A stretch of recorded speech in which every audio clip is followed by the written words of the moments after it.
ධාරානිපාත වර්ෂාවත් සමග ඇතැළුණු ගම් වතුර තත්ත්වයේ හේතුවෙන් පුලස්තිගම ගල්කටු ගමන ප්‍රදේශයේ තුලදී වතුර පහරට ගතාගෙන ආපු මේ අලිපැටව අපේ ප්‍රදේශයේ තරුණ පිරිස දැනුවත් කරාට පස්සේ ඔවුන් ජීවිතයත් මරණයත් අතර මහා සටනක යෙදিলা මේ සතා ජලයේ ඉඳලා ගොඩට අරගෙන ඇවිල්ලා මට කතා කළා. දුන්නාට පස්සේ අපි වනජීවීකටත් ඒ වගේම ප්‍රාදේශීය ලේකම්තුමිය ලංකාපුරටත් ඒ වගේම දිස්ත්‍රික්කයේ ඇමතිතුමා මේ ඇවිල්ලා බලලා ඊළඟට මූලස්ථාන පොලිස් පරීක්ෂකතුමාටත් කතා කරා.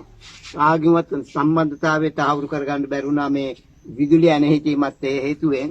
ඒ නිසා මේ සතා බේරා ගැනීමේ අරමුණෙන් ඔහු ආරක්ෂා කර වනජීවිකට බාර දෙන තුරු සී සාක්‍ය බිම්බාරාම විහාරස්ථානයේ පන්සල් භූමියේ බෝධිමළුවේ රැකවල් දාලා කිසි කෙනෙකුට ලං වෙන්න නොදී මා දිවා රාත්‍රී දෙකේම මේ මොහොත වෙනකනුත් කිරි දීලා ඔහුව රැකලා වනජීවිකයට ගිරිතලේ වනජීවී පුනරුත්ථාපන කඳවුරට දීලා මේ සතා ආරක්ෂා කළ ඉදිරි අනාගතයේදී ලංකාපුර හත්ය හැටියට පොළොන්නරු දිස්ත්‍රික්කයේ පුලස්ති හත්ය වගේම මොහොත රැකගෙන විහාරස්ථාන වලට බාර දෙන්න කටයුතු කරනවා නම් අපි වනජීවී දෙපාර්තමේන්තුවටත් වනජීවී ගරු අමාත්‍යතුමාටත් අතිගරු ජනාධිපතිතුමාටත් තාමත් කාරුණික ඉල්ලා සිටිනවා.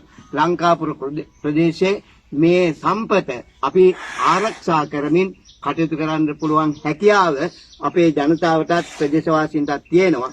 එනිසා අතිගරු ජනාධිපතිතුමාගෙත් ඒ වගේම ගරු පොළොන්නරු දිස්ත්‍රික්ක නියෝජ්‍ය ඇමති සරත් ඇමතුමාගේ අවධානයට මේ සඳහා විශේෂයෙන් යොමු කරමින් වනජීවී අධ්‍යක්ෂතුමාටද මේ කාරණේ තාම පැහැදිලිව මතක් කරනවා. මේ සතාට හිංසනයක් පීඩාවක් හෝ සතාගෙන් වැඩ ගැනීම නෙවෙයි. මේ සතා අපේ වටිනා සම්පතක්, ජාතිය උරුමයක්. එය ආරක්ෂා කර දීම තමයි අපේ අරමුණ.